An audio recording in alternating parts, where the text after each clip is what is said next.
प्यारे बच्चों नमस्कार। Welcome to my YouTube channel GMS Kartik study में आप सभी लोग का स्वागत है।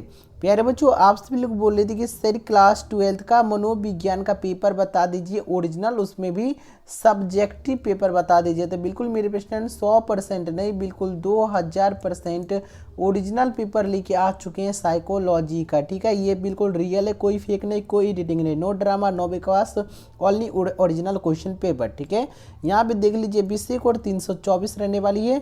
यहाँ पे लिखा हुआ इंटरमीडिएट सेंटर एग्जामिनेशन 2025 और प्रश्न पुस्तिका सेट कोड है। प्यारे बच्चों एक बार और मेरा बात सुन लीजिए, बिल्कुल रियल है, कोई फेक एडिटिंग कुछ भी नहीं किया गया इस क्वेश्चन के साथ। ठीक है, अगर नहीं मैच करेगी तो चैनल को अनसब्सक्राइब कर दीजिएगा, जो कुछ भी कमेंट करना का बिल्कुल कर दीजिएगा। ठीक है, यहाँ पे कोड वगैरह आप लोग अपना अपना मिला लीजिएगा, आर्ट्स वाले बच्चे के लिए ये पेपर रहने वाले है। ठीक है, यहाँ पे देख लीजिए बिल्कुल ओरिजिनल है, कोई फेक नहीं, कोई एडिटिंग नहीं। ठीक है, यहाँ भी देख लीजिए सब्जेक्टिव में भी जितना है इस समय सेट कोड लिखा हुआ है। ठीक है, बिल्कुल ओरिजिनल, कोई फेक वगैरह नहीं है। यहाँ पे कुल प्रश्न की संख्या प्यारे बच्चों 96 ठो रहने वाली है। इस समय 3 घंटा 15 मिनट दिया जाएगा। पूर्णांक 70 नंबर का क्वेश्चन पूछा जाएगा। कुल प्रश्न पृष्ठ हो जाएगा, कुल मुद्रित पृष्ठ हो जाएगा आपका पेज 24 ठो रहने वाली है। ठीक है प्यारे बच्चों, आप लोग अगर इस चैनल पे न्यू आए होंगे तो चैनल को सब्सक्राइब कर लीजिएगा और नोटिफिकेशन को ऑल पे सेट कर लीजिए, क्योंकि अगला नोटिफिकेशन जो भी पेपर अपलोड करेंगे तो नोटिफिकेशन आपके पास पहले पहुंच जाएगी। ठीक है प्यारे बच्चों, आपका जो सेंटर एग्जाम हो रहा है उसी पैटर्न पे आपको फाइनल एग्जाम भी लिया जाएगा। ठीक है, जितना आपको सेंटर में पूछेगा उतना आपको फाइनल में भी पूछेगा, और ये एग्जाम इसलिए लिया जाता है कि देखने अब बच्चे अपना चेक कर पाए कि हम कितना स्कोर कर पाते हैं रैंक। ठीक है, चलिए यहाँ से स्टार्ट करते हैं। आपका सब्जेक्टिव वस्तुनिष्ठ प्रश्न, यहाँ पे लिखा है इंग्लिश में ऑब्जेक्टिव टाइप क्वेश्चन, लघु उत्तरीय प्रश्न। ठीक है, यहाँ पे देख लीजिए 1 से 70 तक आपको ऑब्जेक्टिव क्वेश्चन मिलेगा। सॉरी ऑब्जेक्टिव है ना जी, 1 से 70 तक ऑब्जेक्टिव क्वेश्चन मिलेगा, जिनमें से किन्हीं 35 ही ऑब्जेक्टिव क्वेश्चन का जवाब देना। चलिए इसको छोड़िए, नीचे आइए। यहाँ पे आपका क्वेश्चन है, केवल देखिए इसमें कट गया है, वहाँ पे आ गया ऑब्जेक्टिव का। ठीक है, हम बता दें फिर से कि इसमें केवल आपको 20 ऑब्जेक्टिव को मतलब लघु उत्तरीय 20 ठो मिलेगी आपको, केवल इनमें से 10 ही का जवाब देना होगा। ठीक है, और एक क्वेश्चन बनाइएगा तो उसमें आपको 2 नंबर मिलेगा। ठीक है, तो यहाँ पे 5 को, यहाँ पे 10 को 2 से गुना कीजिएगा तो 10 दूना 20 नंबर यहाँ पे मिल जाएगी। ठीक है, देख लीजिए यहाँ पे थोड़ा छूट गया है वो वाला। ठीक है, इसका जो लघु उत्तरीय लिखा हुआ था आप बुझिएगा कि सर डुप्लीकेट बता रहे हैं, नहीं जी, विश्वास रखिए हम पे। ठीक है, बिल्कुल 2000% ओरिजिनल है। ठीक है, चलिए यहाँ पे देखिए क्वेश्चन नंबर 1 में है बुद्धि लब्धि से आप क्या समझते हैं। ठीक है, दूसरा नंबर में सृजनात्मकता को समझाइए। तीसरा नंबर परा की क्या विशेषताएं हैं। ठीक है, चौथा नंबर व्यक्तित्व की परिभाषा दे। ठीक है, अगर इसमें से किसी को आपको याद होगा, चाहे कॉपी में लिखे होंगे तो अपने से खुद लिखिएगा, नहीं तो इसका आंसर हम लास्ट में बताते हैं, पहले क्वेश्चन देख लीजिए। ठीक है, चलिए आगे बढ़िएगा। अगर वीडियो को लाइक नहीं किए तो अभी तक तो लाइक कर लीजिएगा। यहाँ पे आइए 5 नंबर दमन पर टिप्पणी लिखें। 6 नंबर स्वास्थ्य की परिभाषा दी। 7 नंबर मनोवैज्ञानिक प्रतिबल की चर्चा करें। 8 नंबर मनोदशा विकार क्या है। ठीक है, चलिए प्यारे बच्चों आगे बढ़ेगा। यहाँ पे देखिए सभी जगह कोड वगैरह लगा हुआ है, हम नहीं लगाए हैं जी, हमसे ऐसा कोड लग ही नहीं सकता है क्योंकि हमारे लोग के सिस्टम ऐसा फंक्शन नहीं रहता है। ठीक है, 9 नंबर बोला जाए कि रोगम भरम क्या है। ठीक है, 10 नंबर दूषिता मनोविकार के मुख्य प्रकारों के नाम बताएं। 11 नंबर संज्ञानात्मक चिकित्सा क्या है। बिल्कुल प्यारे बच्चों हम पे विश्वास रखिए, रियल है। वीडियो को अंत तक देख के अच्छे से नोट कर लीजिएगा, अगर इससे एक भी क्वेश्चन बाहर आएगी चैनल को अनसब्सक्राइब आप लोग कर दीजिएगा। 11 नंबर बोला जाएगा संज्ञानात्मक चिकित्सा क्या है। 12 नंबर मनोचिकित्सा की सीमाएँ क्या है। 13 नंबर ध्यान क्या है। ठीक है, ये सब आपको लिखना, केवल 10 ही लघु उत्तरीय अब क्वेश्चन बनाना होगा, 20 ठो रहने वाली है। ठीक है, 20 में से 10 ही क्वेश्चन का जवाब देना होगा। 18 नंबर बोला जा रहा है पर्यावरण क्या है। 19 नंबर निर्भरता को परिभाषित करें। 20 नंबर परामर्श क्या है। ठीक है, सभी का आंसर हम बता रहे हैं लास्ट में, आप पहले देख लीजिए इसका। देखिए यहाँ पे दीर्घ उत्तरीय है ना, लघु उत्तरीय का हुआ क्या, उल्टा से छूट गया, मतलब वहीं पे दोनों था, ऑब्जेक्टिव का भी लघु उत्तरीय का भी ये वाला। ठीक है, बट उसका छूट गया, चलिए कोई बात नहीं है। क्वेश्चन तो हम आपको ओरिजिनल बता दिए ना, अगर उसमें से याद होगा कॉपी में लिखे हुए उसमें से लिख लीजिए, नहीं तो मैं आंसर बता रहा हूँ, थोड़ा वेट कीजिएगा। बोला जा रहा है दीर्घ उत्तरीय प्रश्न लॉन्ग आंसर टाइप क्वेश्चन 21 से 26 तक आपका दीर्घ उत्तरीय रहने वाला है। किन्हीं 5 यहाँ पे 3 प्रश्नों के उत्तर दे, ठीक है, किन्हीं 3 ही प्रश्नों का उत्तर दीजिएगा और एक प्रश्न बनाइएगा, उसमें आपको 5 नंबर मिलेगा। मतलब 5 को 3 से गुना कीजिएगा तो आपको 15 नंबर मिल जाएगी। तो चलिए दिखा देते हैं सभी, पहले दिखला देते हैं सभी क्वेश्चन, उसके बाद इसका आंसर पे बात करते हैं, ठीक है। तो यहाँ पे आपका रहा क्वेश्चन नंबर 1, बोला जा रहा है कि प्रतिभाशाली बालकों की विशेषताओं का वर्णन करें। दूसरा नंबर, मन के आकारात्मक मॉडल का वर्णन करें। 24 नंबर, परामर्श की नैतिकता का वर्णन करें, ठीक है प्यारे बच्चों। तो यहाँ पर देख लीजिए ये भी क्वेश्चन दीर्घ उत्तरीय, ठीक है। और यहाँ पे देख लीजिएगा आपका 2 है और 25 में प्राथमिक समूह एवं द्वितीय समूह में अंतर बताएं। 26 नंबर, रोगी केंद्रीय चिकित्सा का वर्णन करें। यहाँ तक आपका लघु उत्तरीय और दीर्घ उत्तरीय दोनों क्वेश्चन दिखा दिए, ठीक है, दिखला दिए हैं। अब देखिए इसका आंसर आप लोग नोट कीजिएगा।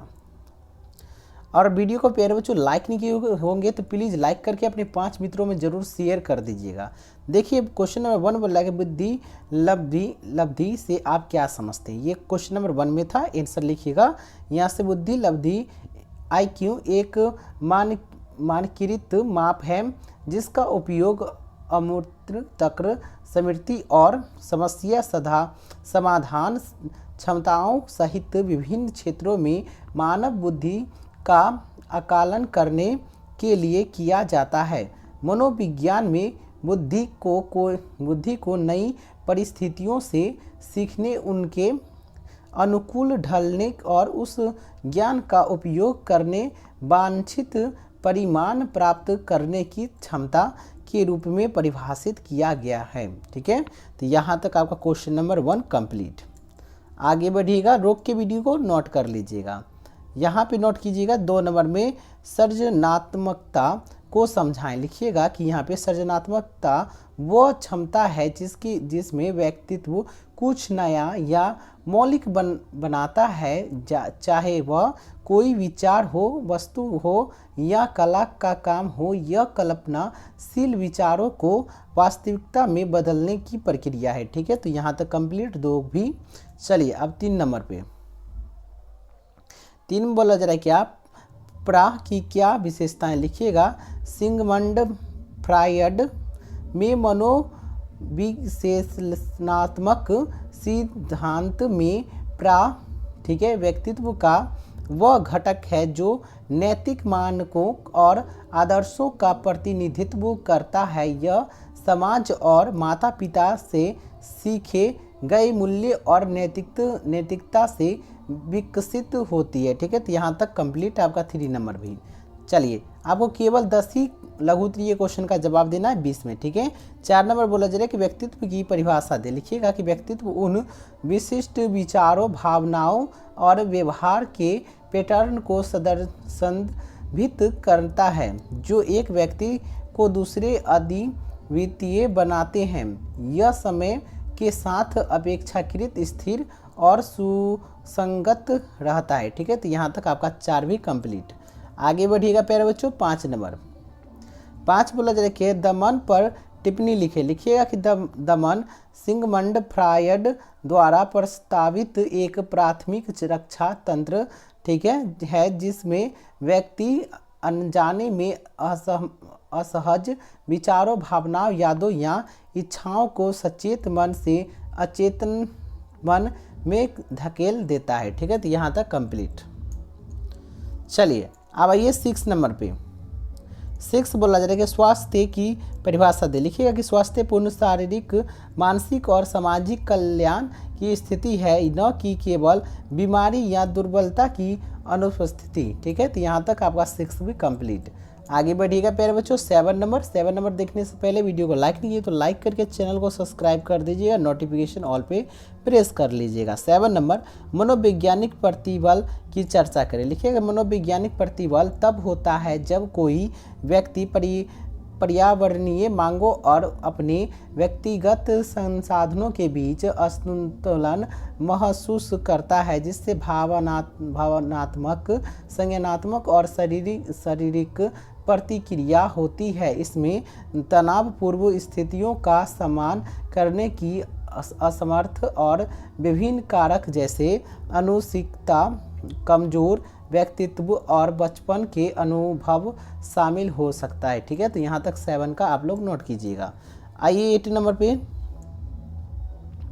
8 नंबर क्वेश्चन प्यारे बच्चों बोला जाए कि मनोदशा विकार क्या है। ठीक है, तो आप लोग यहाँ से लेके यहाँ तक वीडियो को रोक के नोट कर लीजिएगा सभी बच्चे। ठीक है, ज़्यादा पढ़ेंगे तो टाइम बहुत ज़्यादा चला जाएगा, इसके लिए आपको हम सीधे बोलेंगे लिख लेने के लिए। 9 नंबर रोग भ्रम क्या है, तो यहाँ से आप लोग अच्छे से नोट कर लीजिएगा। चलिए 21 नंबर आपका रहने वाला है दीर्घ उत्तरीय प्रश्न। ठीक है, यहाँ बोला जाएगा प्रतिभाशाली बालकों की विशेषताओं का वर्णन करें। तो प्यारे बच्चों ये दीर्घ उत्तरीय यहाँ से यहाँ तक नोट कीजिएगा, और नीचे में है 21 का। ठीक है, यहाँ पे रहा 21 का, और नीचे में आप लोग वीडियो को रोक के अच्छे से लिख लीजिएगा, सभी को लॉक कीजिए तो आप नोट कर लीजिए। ठीक है, नहीं तो स्क्रीनशॉट लीजिए, नहीं तो नोट कर लीजिए। चलिए अब 22 नंबर पे आइए, बात करते हैं 22 नंबर क्या पूछा जा रहा है, मन के आकारात्मक मॉडल का वर्णन करें। तो यहाँ से आप लोग इसका आंसर लिखिएगा। ठीक है, यहाँ तक पूरा कंप्लीट कीजिएगा, नीचे में और है यहाँ पे नीचे में, यहाँ से लेके यहाँ तक। ठीक है, चलिए अब 23 नंबर पे आइए। 23 बोला जाए कि आत्महत्या के रोकथाम के उपाय सुझाएं। तो यहाँ से लेके यहाँ तक अच्छे से नोट कीजिएगा 21 का, और नीचे में और ये सब नोट कर लीजिएगा। ठीक है प्यारे बच्चों, आपका यहीं तक था, कंप्लीट हो चुका है आपका। ठीक है, लघु मतलब सब्जेक्टिव पेपर आपका कंप्लीट हो चुका है। फिर से बता दें ये पेपर बिल्कुल 2000% रियल पेपर है, कोई फेक एडिटिंग कुछ भी नहीं है। चैनल पे अगर न्यू आएंगे, अभी तक मेरा वीडियोस देख रहे हैं, तो चैनल को सब्सक्राइब करके नोटिफिकेशन ऑल पे प्रेस कर दीजिएगा। वीडियो को लाइक करके अपने 5 मित्रों में जरूर शेयर कर दीजिएगा। मिलते हैं अगले वीडियो के साथ, तब तक के लिए धन्यवाद।